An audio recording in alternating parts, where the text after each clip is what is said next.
अस्सलाम वालेकुम एवरीवन, मैं हूं मोहम्मद तलहा। आप लोग देख रहे हैं तलाश फेस एकेडमी। आज हम लोग फर्स्ट ईयर फिज़िक्स के न्यूमेरिकल समझने वाले हैं और बारी है चैप्टर नंबर 12 एकॉस्टिक्स के न्यूमेरिकल को समझने की। सो स्टार्ट करते हैं आज की video with numerical number 1। The equation of a wave is, एक इक्वेशन है जो कि वेव की इक्वेशन है। ये आ गया y जो कि फंक्शन है x और t का, यानी कि उसमें जो चेंजेस आते हैं वो जो फंक्शन है वो डिस्प्लेसमेंट का है और टाइम का है। और वो बराबर दिया हुआ है 3.5 और फिर लिखा हुआ है साइन और pi upon 3.0 x minus 66 t और सेंटीमीटर के अंदर है। Where t is in seconds, t जो है वो सेकेंड्स में है और x जो है और y जो है दोनों के दोनों सेंटीमीटर में है। तो फाइन क्या करना है, ए पार्ट में एम्पलीट्यूड मालूम करना है और बी पार्ट में मालूम करनी है वेवलेंथ ऑफ वेव। ठीक है ना, ये एक इक्वेशन ऑफ वेव है और दो चीज़ें मालूम करनी है। यहाँ हमें वेव का एम्पलीट्यूड मालूम करना है और वेवलेंथ मालूम करनी है इस वेव की। ठीक है, यहाँ पे डेटा बनाते हैं फिर आगे बात करते हैं। तो एक्चुअली हमें गिवन क्या क्या है, सबसे पहले तो हमें एक इक्वेशन गिवन है। ठीक है ना, तो मैं वो इक्वेशन लिख देता हूँ। y जो है वो इक्वेशन है और जो गिवन है वैल्यूज़ वो क्या क्या हैं। सबसे पहले लिखा हुआ है 3.5 साइन, ये आ गया हमारे पास 3.5 साइन। ठीक है, और वैल्यू किसकी गिवन है, वैल्यू गिवन है हमें pi divide by 3.0 x, pi divide by 3.0 साथ में आ गया x और फिर इसके साथ दिया हुआ है -66t, -66t और ये सब कुछ दिया हुआ है इन्होंने सेंटीमीटर में। ठीक है जी, मालूम हमें क्या करना है, सबसे पहले तो हमें मालूम करना है इस वेव का एम्पलीट्यूड कितना होगा। ठीक है, एम्पलीट्यूड को हम शो करते हैं ए से या वाई नॉट से शो कर सकते हैं और फिर हमें मालूम करनी है इसकी वेवलेंथ। ठीक है, और कुछ भी गिवन नहीं है, सब कुछ जो है ना वो इसी से ही सिंप्लीफाई हो जाएगा, आप देखिएगा। ठीक है ना, सोल्यूशन देख लेते हैं इसका। अब सबसे पहली बात यह है कि जो गिवन इक्वेशन ऑफ वेव है वो क्या है। According to the given equation of wave, जो गिवन इक्वेशन ऑफ वेव है उसको मैं दोबारा से लिख रहा हूँ। y is equal to 3.5 sine आ रहा है, साइन के बाद यहाँ पर आ रहा है पाई डिवाइड बाय 3.0 x के साथ और -66t लिखा हुआ है। ठीक है, ये हो गई इक्वेशन नंबर 1 जो कि गिवन है। और जो एक्चुअल इक्वेशन होती है किसी साइनोसॉइडल वेव की, equation of a sinusoidal wave, अगर कोई साइनोसॉइडल वेव है तो उसकी इक्वेशन क्या होती है, उसकी इक्वेशन होती है कुछ इस तरीके की कि y is equal to a naught होता है, साइन आता है, के एक्स आता है, माइनस का ओमेगा टी आता है। ठीक है ना, इसी एकॉस्टिक्स के अंदर हमने पढ़ा है कि जो वेव होती है साइनोसॉइडल वेव्स, उनकी इक्वेशन कुछ इस किस्म की होती है। अब आपके सामने दो इक्वेशंस हैं, एक गिवन इक्वेशन है और एक जो है वो एक्चुअल इक्वेशन है साइनोसॉइडल वेव की। अगर मैं इन दोनों इक्वेशंस को कंपेयर करता हूँ, comparing equation 1 and equation number 2, तो आप कंपेयर करके एक बात देख सकते हो कि यहाँ पे जो लिखा हुआ है ए नॉट, यहाँ पे लिखा हुआ है 3.5, यानी कि साइन से पहले जो कुछ लिखा होता है वो एक्चुअली एम्पलीट्यूड को शो करता है। तो अगर इन दोनों इक्वेशन को कंपेयर करते हैं तो क्लियरली हमारे पास जो ए नॉट है जो कि एम्पलीट्यूड है, ए नॉट वो किसके बराबर आ रहा है, वो आ रहा है 3.5 और किसके, सेंटीमीटर के बराबर। ठीक है, तो एम्पलीट्यूड तो डायरेक्ट कंपैरिजन के जरिए निकल आया। और अगर कंपैरिजन करते हैं, ठीक है ना, ए नॉट के बाद अगर मैं कंपैरिजन कर रहा हूँ तो मुझे यहाँ पर वैल्यू चाहिए ना, ये वेवलेंथ की वैल्यू चाहिए। तो सबसे पहले मैं कंपेयर करता हूँ कि के की वैल्यू निकाल लेता हूँ। के किसके बराबर आ रहा है, के बराबर आ रहा है पाई डिवाइड बाय 3.0 जो कि सेंटीमीटर के अंदर है, इसको याद रखना है। के की अपनी वैल्यू क्या होती है, के जो वेव नंबर होता है एक्चुअली वो बराबर होता है 2 पाई ओवर लैम्डा के, और यहाँ पे जो वैल्यू है वो लिखी हुई है 3.0। ठीक है ना, यहाँ पे कैंसिलेशन हो गई, क्या क्या कैंसिल हो गया, पाई से पाई कैंसिल हो गया, वैल्यू मुझे चाहिए लैम्डा की। तो अगर लैम्डा की वैल्यू को अलग करता हूँ तो लैम्डा की वैल्यू अलग होते ही लैम्डा इधर चला गया, 3.0 मल्टीप्लाई हो गया 2 से, 2 मल्टीप्लाई बाय 3.0 जो कि एक्चुअली बराबर आएगा 6.0 के। ठीक है, और यूनिट्स किस में थे, यूनिट्स थे सेंटीमीटर्स में। दो चीज़ें रिक्वायर्ड थी, सबसे पहले हमें एम्पलीट्यूड चाहिए था जो कि 3.5 सेंटीमीटर आ गया डायरेक्ट कंपैरिजन से, और दूसरा वेवलेंथ निकालनी थी तो वो 6.0 या हमारे लिहाज से जैसे मैंने 6.0 सेंटीमीटर के बराबर। ठीक है जी, तो जस्ट यहाँ पे तो कंपैरिजन करना था, इतनी कोई लंबी चौड़ी बात नहीं थी। इसके बाद आइए क्वेश्चन नंबर 2 जो है वो साइंटिफिक रीज़न है, उसको किसी वीडियो के अंदर डिस्कस करेंगे। बात यहाँ पर है क्वेश्चन नंबर 3। अच्छा, ये भी एक साइंटिफिक रीज़न है, इसको अलग से किसी वीडियो में डिस्कस करेंगे। इसमें हम लोग सिर्फ इस वीडियो में सिर्फ हम लोग डिस्कस करने वाले हैं न्यूमेरिकल्स को। तो दूसरा न्यूमेरिकल जो है वो एक्चुअली न्यूमेरिकल नंबर 4 है। An increase in pressure of 100 kilo pascal. Pressure के अंदर इंक्रीज होता है 100 किलो पास्कल का, जो चेंज आ रहा है प्रेशर में वो 100 किलो पास्कल का आ रहा है। Causes a certain volume of water, ठीक है, जो कि किसी वॉल्यूम ऑफ वाटर को डिक्रीज कर रहा है by 5 exponent -3% of its original volume. ठीक है, जो पानी का वॉल्यूम था उसको थोड़ा सा डिक्रीज कर देता है जब मैं प्रेशर को बढ़ा रहा हूं। कितना वॉल्यूम को डिक्रीज कर रहा है? 5 exponent -3% of its original volume. दो चीजें मालूम करनी है। ए पार्ट में लिखा हुआ है bulk modulus of water, water का बल्क मॉड्यूलस कितना होगा, और दूसरी बात मालूम करनी है what is the speed of sound in water, speed of sound कितनी होगी वाटर में, ये भी मालूम करना है। ठीक है जी। Question number 4। अब सबसे पहले क्या चीज गिवन है? सबसे पहले हमें गिवन है चेंज इन प्रेशर, प्रेशर का चेंज कितना है, चेंज इन प्रेशर। ठीक है, चेंज इन प्रेशर यानी कि delta P. Delta P given है 100 किलो पास्कल के बराबर। ठीक है, किलो का मतलब क्या होता है? किलो का मतलब होता है 1000, या उसको 10⁻³ लिख सकते हैं आप। किलो का मतलब होता है 1000। तो इसका मतलब प्रेशर कितना हो सकता है? जो चेंज इन प्रेशर है, चेंज इन प्रेशर हो सकता है 100, और यहाँ पे किलो का मतलब हो गया 10⁻³ पास्कल, जिसको आप चाहो तो सीधा सीधा आप कर सकते हो 1 एक्सपोनेंट 5 पास्कल के बराबर। ठीक है ना, ये क्या आ गया? ये आ गया चेंज इन प्रेशर, जिसकी वजह से जो चेंज आया है वॉल्यूम में वो कितना आया है? Percent change in volume. जो परसेंट चेंज आया वॉल्यूम में यानी कि delta V divide by V. Percentage ऐसी निकलती ना, चेंज का परसेंटेज निकालना है तो चेंज को डिवाइड करना पड़ेगा एक्चुअल से और मल्टीप्लाई बाय 100 करते हैं। ये परसेंट चेंज कितना गिवन है? 5 एक्सपोनेंट -3 के बराबर। ठीक है, लेकिन परसेंट में है तो इसको डिवाइड बाय 100 करना पड़ेगा। अगर मैं चाह रहा हूं कि सिर्फ डेल्टा वी ओवर वी निकाल लूं और इस परसेंट को हटा दूं तो परसेंट का मतलब होता है पर 100। तो जो वैल्यू गिवन थी डेटा के अंदर 5 एक्सपोनेंट -3, इसको मैंने डिवाइड करा दिया 100 से, तो नतीजे में ये हो जाएगा 5 एक्सपोनेंट -5। ठीक है, ये इसका यूनिट, कोई यूनिट नहीं है क्योंकि change in volume per unit original volume है, तो सिर्फ यही आंसर होगा 5 एक्सपोनेंट -5। ठीक है, अब पहला पार्ट क्या था? पहले पार्ट में हमें मालूम करना था bulk modulus of water. Bulk modulus ये आ गया, बी से शो करेंगे। और बी पार्ट में क्या मालूम करना है?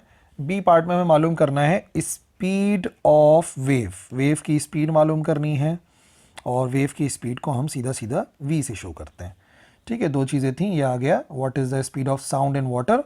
साउंड की जो स्पीड है वी से जाहिर कर दिया, bulk modulus of water.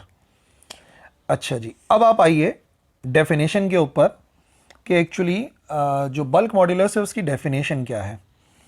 According to the definition of bulk modulus, क्योंकि डायरेक्टली वही तो हमें मालूम करना है।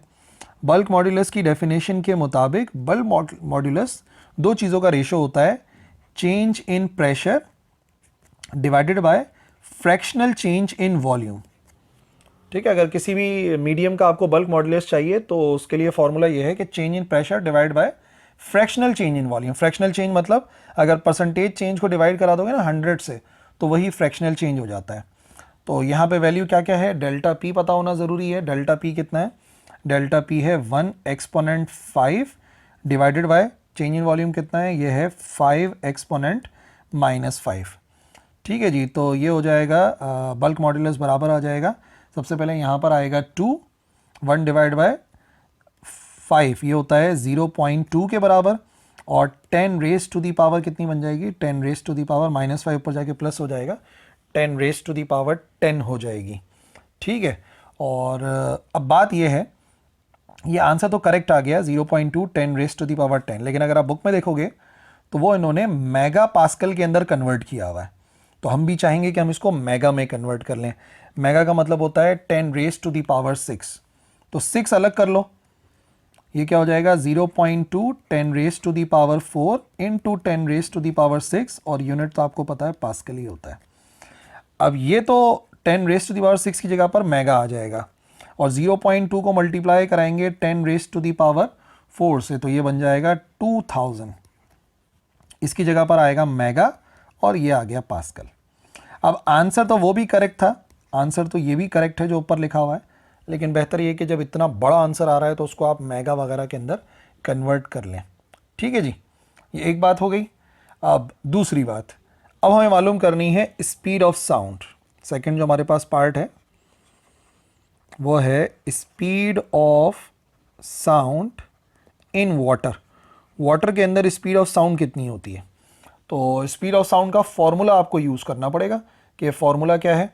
फॉर्मूले के मुताबिक v बराबर होता है स्पीड ऑफ वेव का bulk modulus divided by raw यानी कि जो डेंसिटी होती है। ठीक है, अब इसका मतलब अगर ये सवाल पेपर में आता है तो आपको डेंसिटी तो गिवन होनी चाहिए। डेंसिटी किस चीज़ की? Density of water. वैसे तो हम पिछले चैप्टर्स में यूज़ कर चुके हैं। डेंसिटी ऑफ वाटर गिवन होना ज़रूरी है, जो कि रॉ से शो होती है। ये है 1000 किलोग्राम पर मीटर क्यूब। ठीक है, और अगर इसके अलावा कुछ गिवन हो तो वो पुट कर देना, लेकिन आमतौर पे 1000 किलोग्राम पर मीटर क्यूब ही यूज़ होती है। ठीक है, अगर आप थोड़ा सा कंफ्यूज हो रहे हो ना कि हमने जो फार्मूला पढ़ा है वो तो गैमा पी के बराबर होता है, तो मैं आपको एक बात याद दिलाऊं, बल्क मॉड्यूलस ही एक्चुअली गैमा पी के बराबर आया था जब हमने लैप्लास करेक्शन की थी। तो फिलहाल हमें गैमा पी की ज़रूरत ही नहीं है, हम तो डायरेक्टली बल्क मॉड्यूलस पुट कर सकते हैं। तो बल्क मॉड्यूलस की वैल्यू कितनी आई है उसको डिवाइड करना है डेंसिटी की वैल्यू से। बल्क मॉड्यूलस आया है मेगा है ना, या अगर इसको कर लूँ कितनी 0.2 की पावर 10 थी ना, 0.2 10 रेज टू दी पावर 10 था, वही लिख देता हूँ ना, मेगा वाला थोड़ी पुट करेंगे। और डेंसिटी है हमारे पास 1000 के बराबर। ठीक है, डेंसिटी आ गई 1000, तो ये वैल्यू बनेगी अगर ऊपर लेके चले जाएं, ये हो जाएगा 0.2 10 रेज टू दी पावर, ठीक है ना, ये 10 रेज पावर 3 बनी, ऊपर जाके माइनस हो जाएगा, ये 10 की पावर 7 बनेगा। तो अगर हम स्क्वायर रूट ले लें 0.2 एक्सपोनेंट 7 का स्क्वायर रूट, 0.2 एक्सपोनेंट 7 का स्क्वायर रूट लिया जाएगा, तो ये आ जाएगा 1.414 10 raise to the power 3 metre पर सेकेंड। ठीक है ना, और अगर आप चाहो तो इस डेसिमल को शिफ्ट कर सकते हो इधर, 10 raise to the power 3 3 places shift करोगे तो 1414 मीटर पर सेकेंड आ जाएगा। अब एग्जैक्ट आंसर्स तो यही दोनों हैं, बट अगर आप चाहें तो आप इसको राउंड ऑफ कर सकते हैं। राउंड ऑफ करके क्या बनेगा, अगर इसको राउंड ऑफ किया जाता है तो राउंड ऑफ करके हम लिख सकते हैं v बराबर होगा 1400 मीटर पर सेकेंड। जो आंसर जो है वो आपको बुक के अंदर दिया गया है, ठीक है ना, वो राउंडेड ऑफ आंसर है। अच्छा जी, अगले न्यूमेरिकल पर आते हैं। वीडियो के मुताबिक हमारा तीसरा न्यूमेरिकल होगा और बुक का ये 5वां न्यूमेरिकल है। ठीक है ना, दो साइंटिफिक रीजंस हैं। एक यूनिफॉर्म स्ट्रिंग है जिसकी लंबाई 10 मीटर है। ठीक है, एक यूनिफॉर्म स्ट्रिंग है, उसकी लंबाई 10 मीटर के बराबर है और उसका वेट है 0.25 न्यूटन, और उसको अटैच किया गया है सीलिंग से, छत से जो है वो लटका दिया एक रस्सी को, 10 मीटर लंबी रस्सी को, जिसका रस्सी का वजन इतना है 0.25 न्यूटन के बराबर। अच्छा जी, फिर हमने क्या करा, उसके ऊपर एक वेट भी टांग दिया, वेट ऑफ 1 किलो न्यूटन, यानी कि 1000 न्यूटन का एक वेट भी हमने हैंग कर दिया उस रस्सी के लोअर एंड पर। The lower end of the string is suddenly displaced horizontally. वो जो लोअर एंड था जहां पे मैंने ऑब्जेक्ट को बांधा था उसको हॉरिजॉन्टली हिलाया हमने, डिस्प्लेस किया। How long does it take the resulting wave pulse to travel to upper end. Upper end तक वेव कितनी देर में पहुंचेगी। और निग्लेक्ट कर दें weight of string in comparison to hanging mass. मान लें कि सिर्फ जो मास लटका हुआ है वो एक्चुअली 1 किलो न्यूटन का ही है। ठीक है जी, मैं यहाँ पे इसको समझाने की कोशिश करता हूँ। क्वेश्चन नंबर 5 हुआ ये कि मिसाली तौर पे ये आ गई छत, यहाँ से हमने एक रस्सी को बांध दिया और रस्सी के नीचे एक ऑब्जेक्ट को लटका दिया।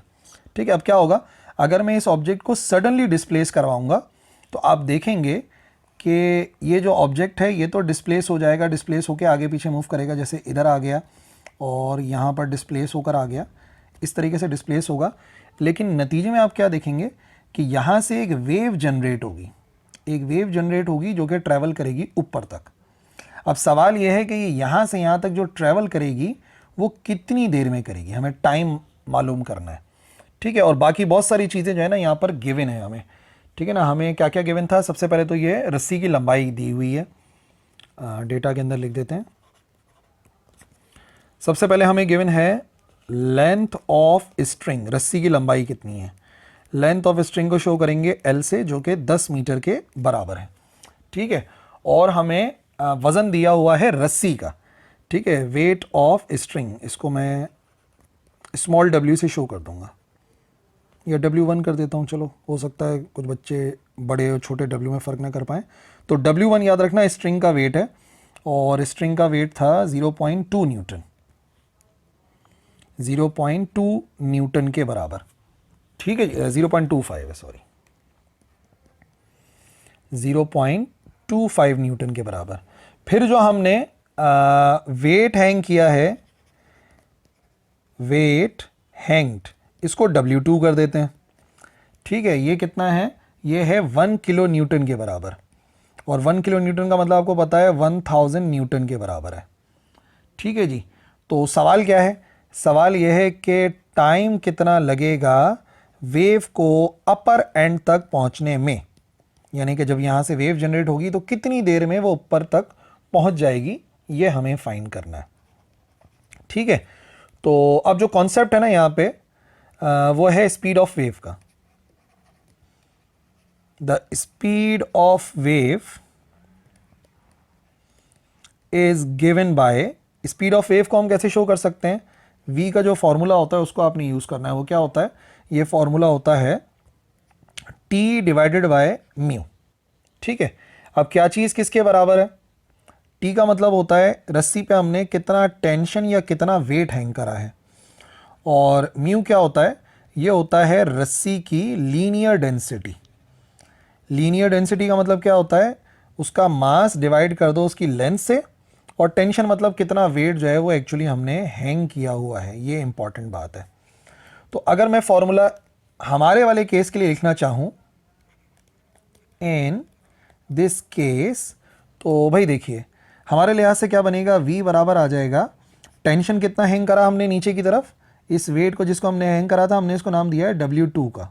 ठीक है, ये जो वेट है इसको W2 का नाम दिया है, तो इसका मतलब ऊपर तो वैल्यू आनी चाहिए W2 की, और नीचे क्या आना चाहिए, नीचे मास पर यूनिट लेंथ आना चाहिए स्ट्रिंग का। ये जो छोटा m है ये स्ट्रिंग का मास है, जो कि एक्चुअली हमें निकालना पड़ेगा। कैसे निकलेगा, तो हम मालूम करते हैं मास ऑफ स्ट्रिंग, स्ट्रिंग का वज़न तो पता है ना, वज़न से मास निकालना कोई मुश्किल काम थोड़ी है। W बराबर होता है mg के, तो इसका मतलब m बराबर होगा W ओवर g के। अच्छा जी, बात हो रही है रस्सी की, तो रस्सी के वेट को W1 बोला था, 0.25 न्यूटन है, और g की वैल्यू 9.8 या 10 से सॉल्व कर लो, ज़्यादा इतना इशू नहीं है। तो m का आंसर आ जाएगा बराबर 0.025 kg के बराबर।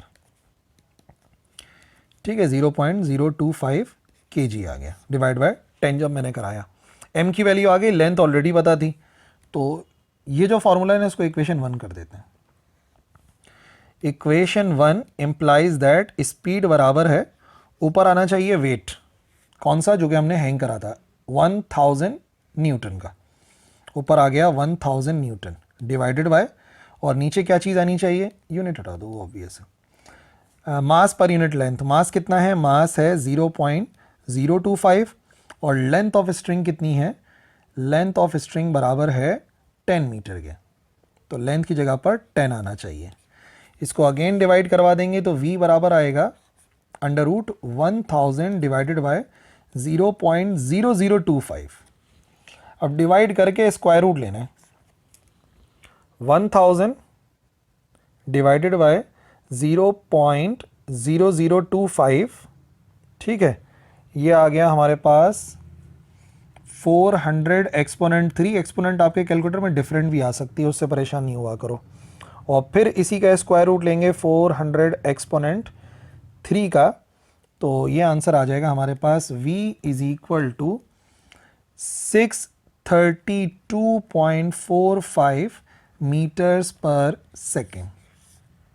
ठीक है जी, ये आ गई हमारे पास स्पीड ऑफ वेव। लेकिन याद है मालूम क्या करना था हमें? मालूम करना था हमें टाइम। तो अब जाहिर सी बात है टाइम का कोई अलग से फॉर्मूला तो है नहीं जो हमें मिलेगा।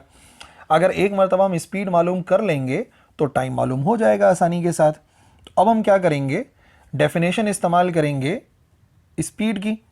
According to the definition of speed, अगर स्पीड की डेफिनेशन को इस्तेमाल करें तो स्पीड बराबर होती है distance covered divide by time. और इस केस के अंदर जो डिस्टेंस कवर हो रहा है वो लेंथ ऑफ थ्रेड के बराबर है। जाहिर सी बात है वेव यहाँ से शुरू हो गई यहाँ तक जा रही है, तो जो फासला है वो रस्सी की लंबाई के बराबर है। टी को अलग किया तो क्या बनेगा? टी को अलग किया तो फार्मूला बनेगा L डिवाइडेड बाय वी। तो 10 मीटर लंबी रस्सी है और उसको डिवाइड करा रहे हैं 632.45 से। अब जो आंसर आएगा ये टाइम का आंसर आएगा। 10 डिवाइडेड बाय 632.45, ये आंसर आ गया हमारे पास 15.8 10 raise to the power -3 second. जिसको आप चाहें तो आप इसको राउंड ऑफ कर सकते हैं। एक तो बात यह है कि ये जो लिखा हुआ है 10 की पावर -3, इसका मतलब होता है मिली। मिली का मतलब होता है 10 रेज टू दी पावर -3, तो इसकी जगह तो मैं मिली लिख दूंगा। और जो 15.8 है इसको हम अगर राउंड ऑफ करना चाहें तो राउंड ऑफ करके आंसर आ जाएगा 16 का। इस वजह से जो फाइनल आंसर बनेगा वो बनेगा t is equal to 16 millisecond. ठीक है ना, बहुत ही कम टाइम लगेगा, जाहिर सी बात है 10 मीटर की रस्सी है तो उस वेव को टॉप तक पहुंचने में बहुत कम टाइम लगेगा, जो कि बराबर है 16 मिली सेकेंड के। ठीक है जी, नेक्स्ट क्वेश्चन ये है क्वेश्चन नंबर 6। एक ट्रैवलिंग साइन वेव है जो कि रिजल्ट है superposition of 2 other sine waves with equal amplitudes. ठीक है ना, 2 साइन वेव्स हैं जिनके मैग्नीट्यूड जो है वो इक्वल हैं, वेवलेंथ भी इक्वल हैं, फ्रीक्वेंसीज भी इक्वल हैं। ठीक है ना, एक रिजल्टेंट वेव मिली हमें। The 2 component waves each have amplitude 5 centimetre. हर एक का जो एम्पलीट्यूड है वो 5 सेंटीमीटर के बराबर है। If the resultant wave has amplitude 6.69, जो रिजल्टेंट वेव है उसका एम्पलीट्यूड बन रहा है 6.69 के बराबर। ठीक है ना, ये भी सेंटीमीटर तो ये भी सेंटीमीटर होगा। What is the phase difference, जिसको phi से शो करते हैं, between the component waves, वो जो 2 component waves हैं उनके दरमियान का phase difference कितना होगा ये हमें मालूम करना है। ठीक है जी, तो ये एम्पलीट्यूड रिजल्टेंट वेव का भी गिवन है और एम्पलीट्यूड उनका भी गिवन है जो कि दोनों वेव्स आपस में कंबाइन हो रही हैं। ठीक है जी, तो समझाते हैं थोड़ा सा। 2 वेव्स आपस में सुपरपोज कर रही थी, 2 वेव्स आपस में कंबाइन हो रही हैं और डिफरेंस क्या है दोनों का? दोनों की हर चीज़ सेम है और एम्पलीट्यूड जो है वो हमें गिवन है कि एम्पलीट्यूड कितना है। तो एक काम कर लेते हैं, एम्पलीट्यूड ऑफ वेव्स जो है, जो वेव्स थी उनके एम्पलीट्यूड को हम शो कर देते हैं A0 से। ठीक है, थोड़ा सा डिफरेंट कर देंगे और ये गिवन है 5 सेंटीमीटर के बराबर, जिसको अगर आप चाहें डिवाइड बाय 100 करेंगे, डिवाइड बाय 100 करेंगे तो ये आ जाएगा 0.05 मीटर के बराबर। अच्छा जी, जो एम्पलीट्यूड है रिजल्टेंट वेव का, एम्पलीट्यूड ऑफ रिजल्टेंट, इसको सिर्फ ए से शो कर देते हैं।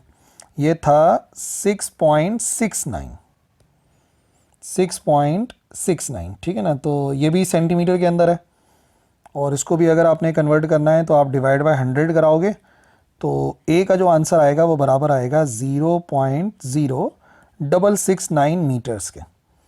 ठीक है, और जो फेज़ डिफरेंस है वो हमें मालूम करना है कि दोनों के दरमियान में फेज़ डिफरेंस कितना होगा। तो ये छोटी सी डेरिवेशन टाइप भी है और न्यूमेरिकल भी समझ लो, दोनों तरीक़ों से ही जो है ना काम करना है, हमें दोनों को यूज़ करना है। अब सबसे पहली बात, हमें 2 वेव्स को कंसिडर करना पड़ेगा। ठीक है, जिनमें फेज का डिफरेंस फाई के बराबर होना चाहिए, यानी कि दोनों के जो मेन फंक्शन है उसमें फ़र्क आना चाहिए सिर्फ और सिर्फ फाई का।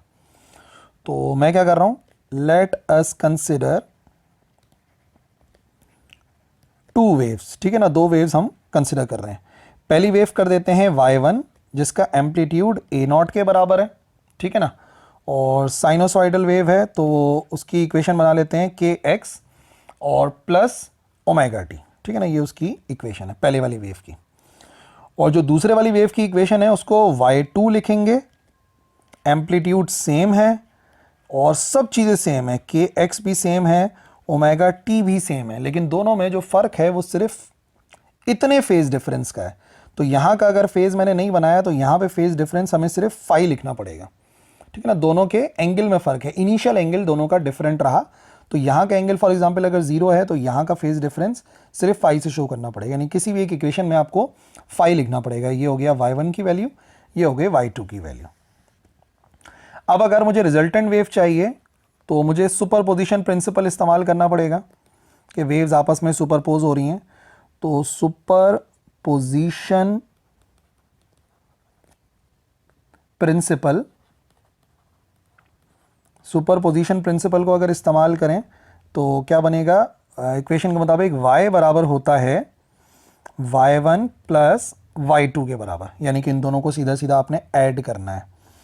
तो फॉर्मूला बनेगा y is equal to a naught sine आएगा, के एक्स आएगा प्लस ओमेगा टी आएगा, ठीक है। फिर आ जाएगा प्लस ए नॉट आएगा, साइन आएगा, बाकी सब चीज़ें सेम है, के एक्स प्लस ओमेगा टी, लेकिन सिर्फ एक फाई का फ़र्क आएगा जो कि फेज डिफरेंस है, ठीक है। कॉमन आ रहा है, कुछ कॉमन ले लो।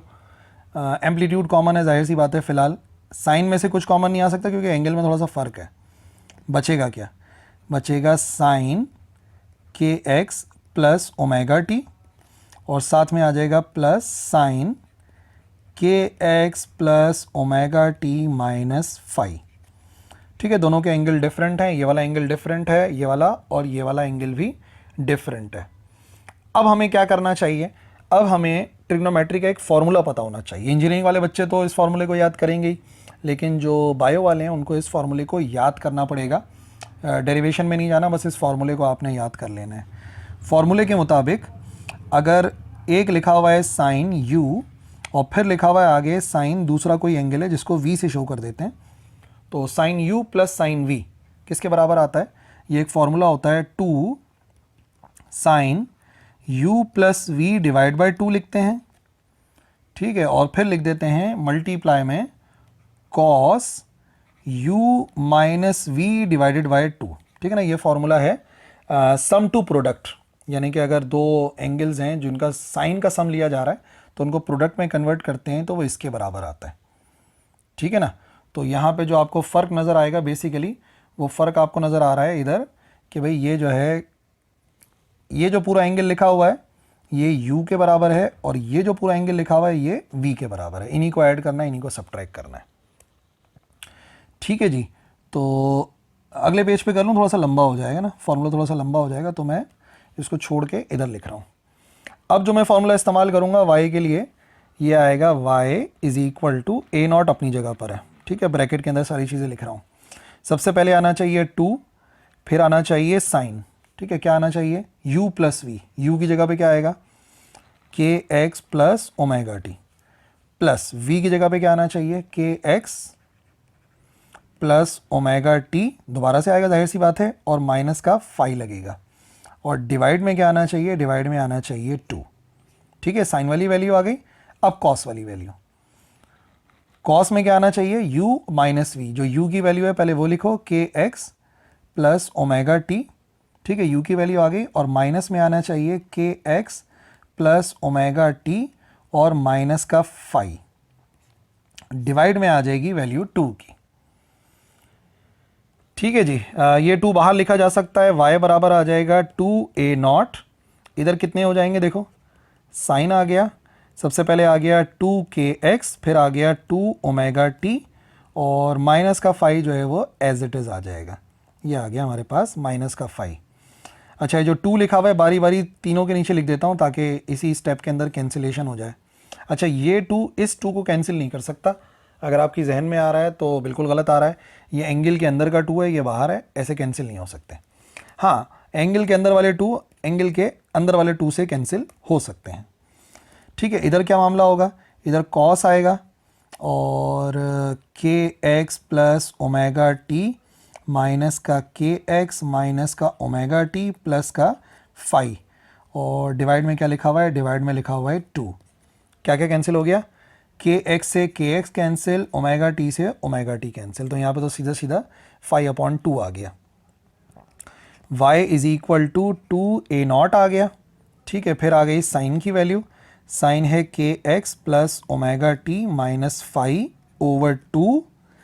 ठीक है, और यहाँ पर कॉस के साथ क्या आ गया, कॉस के साथ आ गया 5 डिवाइडेड बाय 2। ठीक है ना, यहाँ पे सिर्फ 5 डिवाइड बाय 2 बचा है। अब देखो ये जो इक्वेशन हमारे पास आई है ना, ये रिजल्टेंट वेव की इक्वेशन है।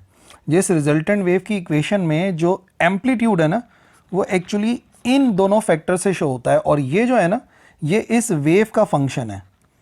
ये वेव फंक्शन होता है जिसका काम होता है वेव को आगे की तरफ बढ़ाना, और ये जो दोनों फैक्टर्स नज़र आ रहे हैं ना, ये एम्पलीट्यूड को शो करते हैं। यानी कि जो एम्पलीट्यूड होगा रिजल्टेंट वेव का, एम्पलीट्यूड ऑफ रिजल्टेंट वेव, वो एक्चुअली किसके बराबर होगा, वो बराबर होगा ट्वाइस ऑफ a0 और साथ में आना चाहिए cos 5/2 के बराबर। ठीक है ना, ये रिजल्टेंट वेव है। अब एम्पलीट्यूड ऑफ रिजल्टेंट वेव को बेसिकली हमने किससे शो करा था, उसको हमने शो करा था सिर्फ a से, तो हम यहाँ पे सिर्फ a लिख सकते हैं। तो a बराबर आ जाएगा ट्वाइस ऑफ a0 और साथ में आ जाएगा cos 5/2। अब मेजॉरिटी वैल्यूज हमें पता है, a की वैल्यू थी 0.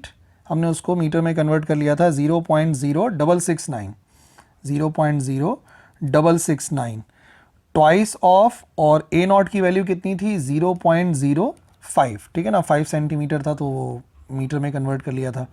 साथ में लिखा हुआ है cos 5 डिवाइड बाय 2। ठीक है ना, साथ में cos 5 डिवाइड बाय 2 लिखा हुआ है। नाउ अगर सिंप्लीफाई करें तो अब ये पूरी वैल्यू जो है वो उस तरफ जाके डिवाइड हो जाएगी, तो हम क्या करेंगे, इसको लिख देते हैं 0.0669 डिवाइडेड बाय 2 इंटू 0.05। ठीक है, ये बराबर आ गया हमारे पास 0.1 is equal to cos 5 divide by 2। तो 0.0669 डिवाइड बाय 0.1, ठीक है, ये बराबर आ गया cos 5/2 इज इक्वल टू 0.669।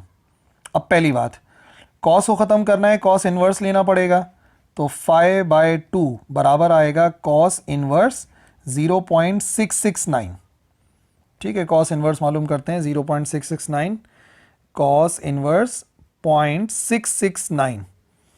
ठीक है जी, ये बराबर आ गया 48 के। 5 डिवाइड बाय 2 बराबर आया 48.0, और क्योंकि हमें वैल्यू चाहिए थी 5 की, तो 2 को इस तरफ मल्टीप्लाई भेजना पड़ेगा 48 के साथ, तो 2 इंटू 48 बराबर होता है 96 डिग्रीज के।